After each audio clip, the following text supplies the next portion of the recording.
Hey folks, my name is Girish, Bali, the host for Back to Basics, another Back to Basics for another week.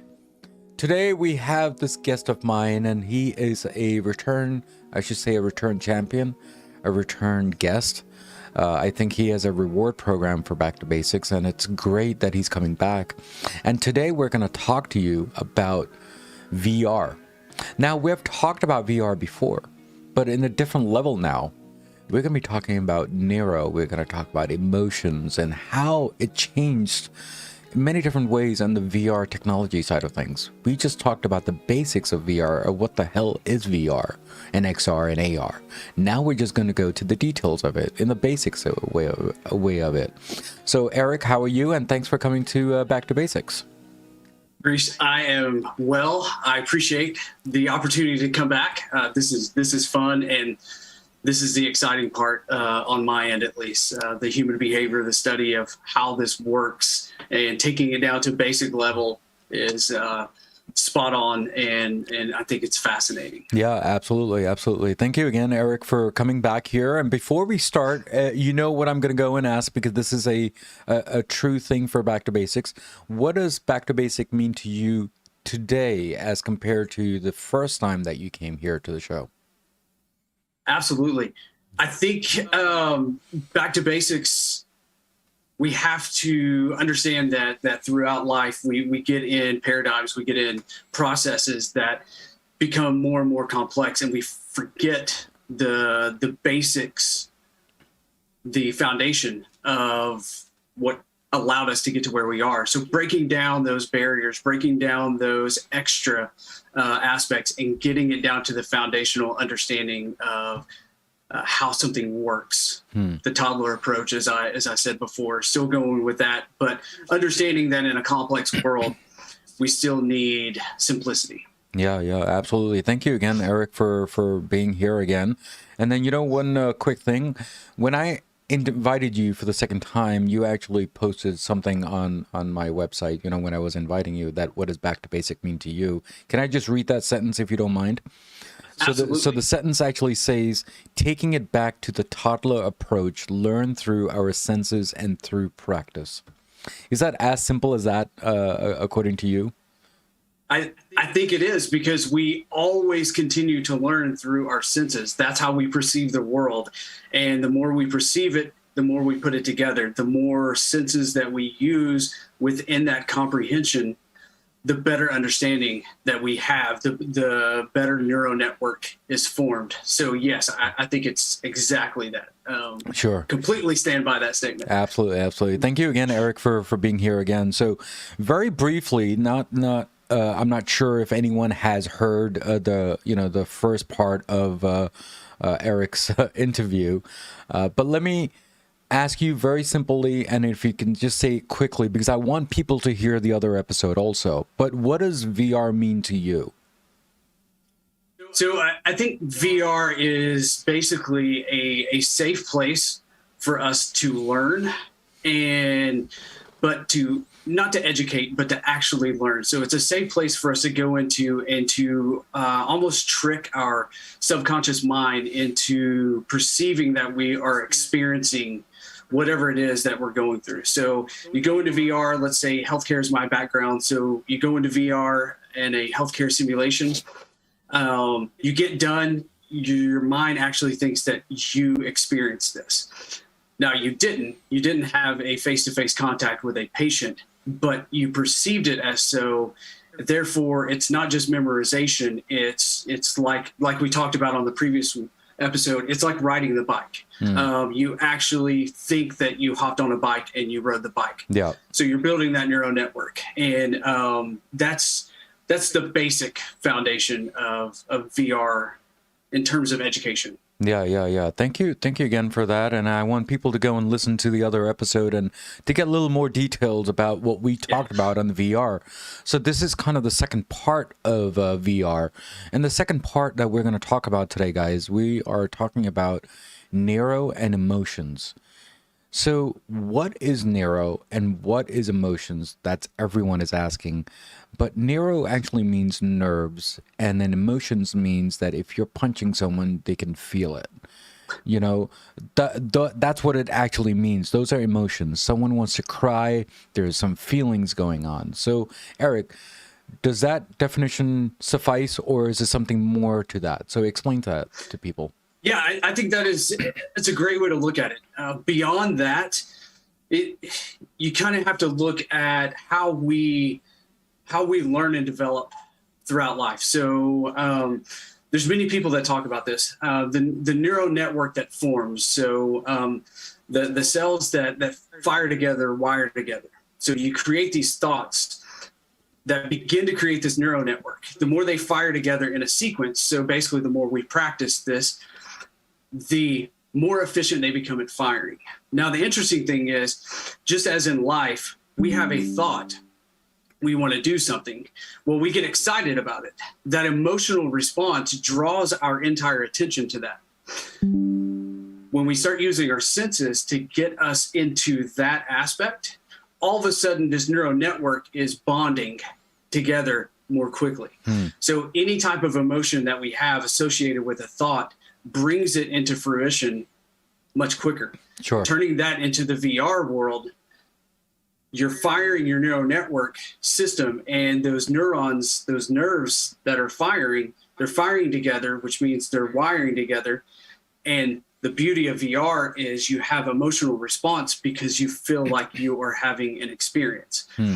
That is the basic concept of bringing the neuro and the emotion together. Yeah. Thank you again, Eric, for explaining that. So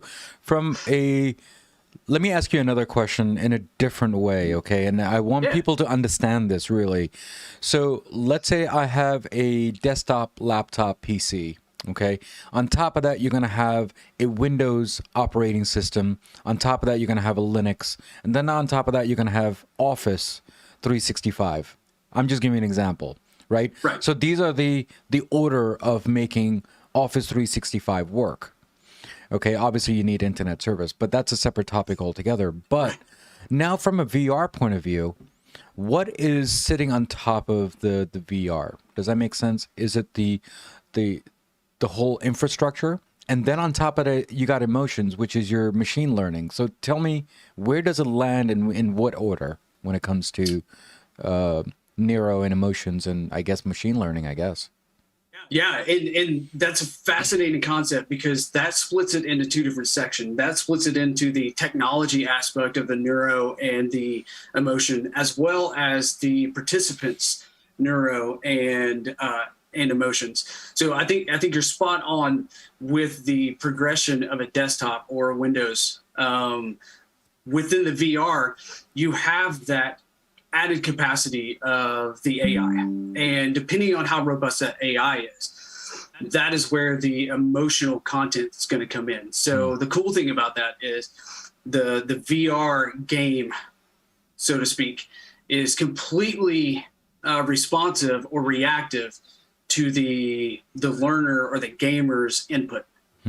So it's emotion feeding off of emotion, if you will. And it's creating whatever circumstance, whatever environment, whatever the mastermind behind the whole plan is wanting to create.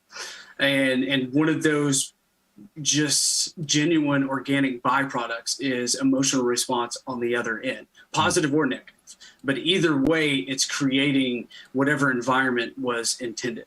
And this is a really difficult area to break down into simplistic, basic aspects because they're two different things and they're feeding off of each other. So they kind of work in a dichotomy or opposition, or kind of like the yin and the yang. It's complete. So again, difficult to explain, but the AI machine learning, the more robust it becomes, the more it learns. Just as us as humans, the more we expand, the more we learn, the better reaction, the better response we are going to have on both ends. Yeah.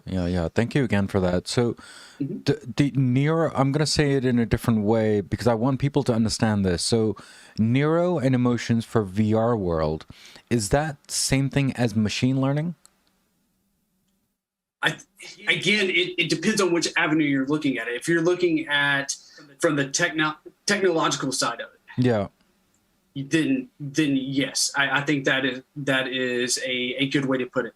My focus tends to be on the human response, the human behavior side of it. Okay. And so, but like I said before, in order for that to work, they work together. Okay. You can't have one without the other. But yeah, I think you have the neural network. Yeah. From the computer, from the software, and then you have the response of that from the VR side, which is driven by the AI algorithm as well as the coding behind it that was put in. So what objective are you trying to meet within this? Of course. Yeah. So does that mean that it's like a natural language processing? I mean, is that what we're doing? We're trying to get inputs from human beings and putting data in there to learn all the emotions. Am I right on that? Or I think you are really, really close. I think that is a great description and a depiction, and that's what takes us into the world of VR. Has the power to enhance humanity, but it also has the power to be detriment to humanity because it depends on that language. Yeah. What language are we putting out there and how are we receiving that? So I think, if I'm not mistaken, I think there's a word lingering out there on the internet called computer of vision. Is that a definition of that? So let me explain that, right? So you have big data, you have IoT devices, and then you have machine learning, which is your computer vision. So which is your IoT senses, right? Sensors, right? So is that where this kind of fits in? I think based on that definition, because I'm not. This is the first time I've heard the terminology in the context, but based on that definition, yes, I think that's spot on. Yeah. Thank you again for that. So now, what have you learned so far that you can explain to all of us that what is neuro and what is emotions? Yeah. So again, my underlying passion is human behavior. And how we respond to different aspects. So taking on a concept by Dr. Joe Dispenza, he says in order for us to go from the status quo to the next level, or to go beyond ourselves or to that next level, we have to go from a process of thinking to doing to being, which means we have to have the neurological thought of we want to do something. But then a thought without action is just hallucination. Right. It's just a thought. It's kind of a waste, if you will. So you have to go into the doing. And that doing is the aspect of grabbing your senses, perceiving the world. And as you perceive it, you generate a feeling or an emotion associated with that thought. So they're all working together. Now, once you do this so many times, it just becomes part of you and you become it. So for example, back to the bike riding, you have a thought you want to ride a bike. So you start riding a bike. You probably will fall to the right, and then you get up and your mind's like, okay, we're not going to do that again. So you might overcompensate and fall to the other side until you start riding, and then you learn how to brake, and then you progress. And then one day you're a cyclist. It's just part of you and you're not thinking anymore. All of that is direct correlation with the thought that you had, the feeling that was behind it, and the time and the effort of putting all that together. Now, take that concept into VR, and now you have the ability to do all of this in whatever capacity, whatever situation, whatever subject that you want in a safe space.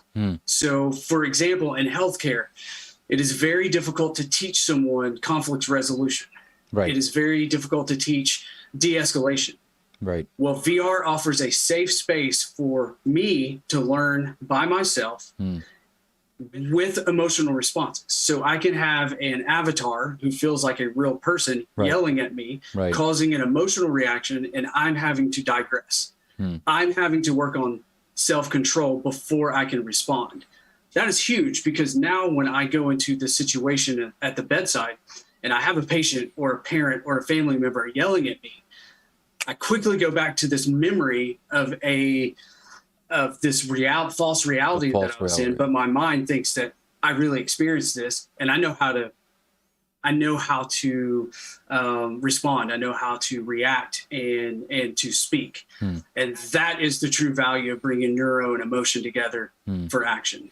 Yeah. Thank you again. So let's say if I come up with a prototype of any VR simulation, right? Do I connect to some type of database for all the emotions, or because this is a lot of emotions to be plugged in, right? So Correct. Is there a centralized database, or is there a centralized, like if I poke you, you're going to say ouch instead of a cry, or that if I tell you a joke or a riddle, you're going to laugh, or you're going to give me a smirky comment right after that. So what are your thoughts on that? Is there a centralized database on that? So I think there can be, but I think right now we are creating kind of a repository. Right. And in my limited understanding of AI as a whole, because machine learning is continually changing, continually growing. So based on my limited understanding of that, the more you use a program, the better the AI of course. becomes. Because now it has, just like us, we have, as a toddler, we have one way to respond to something. Right. We cry. Right. But as you move beyond that, now you have, okay, I can laugh, just like you said. Now I have different responses. Same way within the AI. It adapts, it evolves, and again, depending on how the underlying code was written, and depending on the objectives that it's meant for.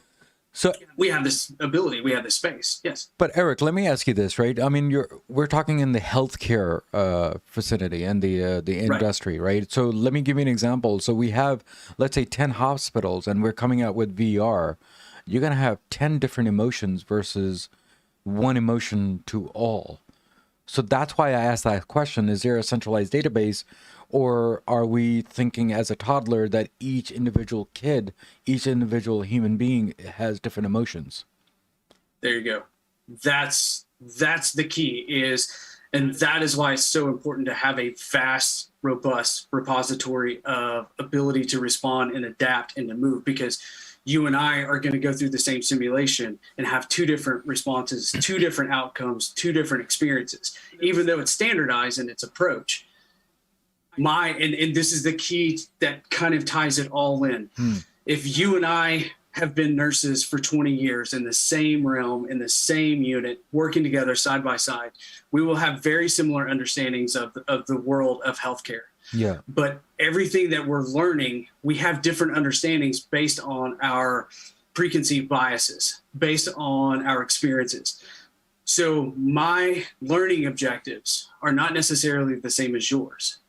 So they have to be different, because that is how we're teaching and that is how we're learning adequately. Because my learning gaps, I'm able to fill as I practice, because my thought and my emotions are bringing these things together, just like your gaps, which are a little bit different than mine, are being filled in your experience. So Eric, let me ask you this. Sorry to interrupt you. No worries. We go to many websites. Let's say if we go to a movie theater, we'll go and rate it that they're the best or the worst or whatever, right? Same thing with the hospital, that we do ratings for individual hospitals, right? They even rate all the podcasts, which is out there too. So do you think that there'll be a section even for VR, that which VR is better, that compared to which hospital? Or do you think that there's a different version of the VR that they're going to rate? What are your thoughts on that? Yeah, I think you're right. I think eventually, once it gets out there and once it is as readily available as hotel ratings on Yelp, for example, yes, I think it will, because the human behavior aspect, the human side of us, we're risk advert. We don't want to take risk unless we'd rather someone else take the risk and then us say, okay, out of 10 reviews, 9 people like this. I think I'm okay with that. I definitely think that. And then VR, like all things, are going to be in subcategories, and it's just going to continue to expand. Yep. Yeah, because I think this is the cusp of it, right? I mean, this is just the beginning phase of this whole VR technology, or has this been a while? I think we discussed this on first part, but I want to repeat this again. I mean, it's been like this for the longest time, hasn't it? It has, and COVID, like most disrupting things in the world, shine a light on ways that we can innovate and move forward. And that is one thing that we've identified is asynchronous learning, as well as virtual meeting spaces, and which VR checks the box on all of that to allow us to move forward and to move forward in a more efficient and effective way, to therefore increase productivity, increase our ability to learn at our time, and just enhance what we were already doing. Yeah. Eric, thank you again for coming on the show and explaining to us the differences and how this kind of whole thing works. And it looks like now I have a better understanding from the basic way of how it's supposed to be working. And hopefully my audience are thinking the same way. And guys, if you have any questions or anything like that, please comment on these episodes, and then I'll start reading them. And then I'm pretty sure Eric will too. And then we'll start another episode if you have any more questions, because you know what? These guests that I'm having here helps all of us to understand what are the new technologies out there? What are the new ONSI ones that what they're thinking? I mean, I just came up with an idea that someone needs to rate a VR. And that's great, because you know what? Someone needs to understand that this hospital is better than the other one, or this technology is better than the other one. It's not really hospital. It's actually more of a VR, right? So how do we rate that? So I think that's what we need to understand. So Eric, this is the second time you've been here on Back to Basics. Yes. Now, how's your journey on Back to Basics? And do you have any last words before you leave today? Oh, the journey's been great. I feel more comfortable this time around. And I think maybe because this is less on the tech side and more on just my fascination with the world. And so, no, the journey's been great. I appreciate the opportunity, the platform to speak. The only other thing I will add is just an interesting concept of up until the age of around between 5 and 7, everything that comes into our life goes into our subconscious mind. And that subconscious mind forms our thoughts about the future, our beliefs, and how we respond and react to the world. And then around that time, 5 to 7, we start developing our analytical mind, which then changes, and we can able to decipher different things, start learning, So with that in mind, VR allows you to take the analytical mind out of the way, which only operates 5% of your brain activity. And it allows you the other 95% to just pour this experience in and to learn. That is the way that we kind of enhance and revolutionize the way that we learn and make it more expedient, therefore increasing that efficiency and effectiveness. And then that becomes just an understanding within our everyday life. Yeah. Eric, thank you again. It seems like you've been here a second time, and it looks like you're as normal as you are coming back on this show. So thank you again for coming here. It looks like you have that rewards program, as I mentioned earlier in the beginning of the call. So thank you. Absolutely. Again. I can't find the card, but I'll find the reward card. Yes, I know. Thank you again, Eric, and hopefully we'll come up with a different VR section for Back to Basics, and hopefully I'll be the one and you'll come back again. So thank you again and supporting me on this. Yes, thank you, and looking forward to it. Awesome. Thank you again. So guys, we spoke with Eric today for the second time on Back to Basics, and we talked about the basics of VR. But in this time, we talked about the VR of emotions. We talked about how it takes to make an emotion. We literally touched machine learning. We talked about the NLP, which is the natural language processing also. We talked about all the different types of it. Now, yes, we are still learning, and they don't have many answers, but they do have one answer that this makes it easier for all of us just to get that one particular answer. So as usual, as always, there is a quote of the day from Back to Basics, and hopefully Eric will like that. And here's the quote of the day. As the Internet of Things advances, the very notion of a clear division line between reality and virtual reality becomes blurred, sometimes in creative ways. This is a creative way. If you think about it, we learn VR in a game way. Now they're learning in a really healthy way, in finding out that if you have a cancer, if you have any problems, this is what VR does. Trying to learn from you guys, trying to learn for all of us here. So as usual, as always, what do I always say at the end of the episode? I'm pretty sure Eric already knows this, but everything in life goes back to basics, and that's what we did today, guys. Guys, take care. God bless. Keep on commenting as much as you can on my episode. And from your comments, I will keep on learning as much as I can. And there are three things that we make this show possible, which is the content, the guest, and definitely the host. Guys, take care. God bless. And I'll see you next week. Next week's episode on Back to Basics came on board as soon as we started talking with them. Like, it took us like 3 to 4 months to get the process started and all. But that's what I need to know, right? Like a Dippin' Dots, you're going to like say Six Flags or any zoos or aquariums where Dippin' Dots are there, and in any amusement park or anything. Yeah. You go there, you pay $5 for the cup of Dippin' Dots. And if they're going to increase the price by $5, 30 cents in that amusement park, you wouldn't really think too much about 30 cents. And in fact, you're always hungry there. So it's an additional snack too. It's not just an ice cream. Of course. But Dinesh, let me ask you this, right? There's a person that I interviewed on my season 1. His name is Ved.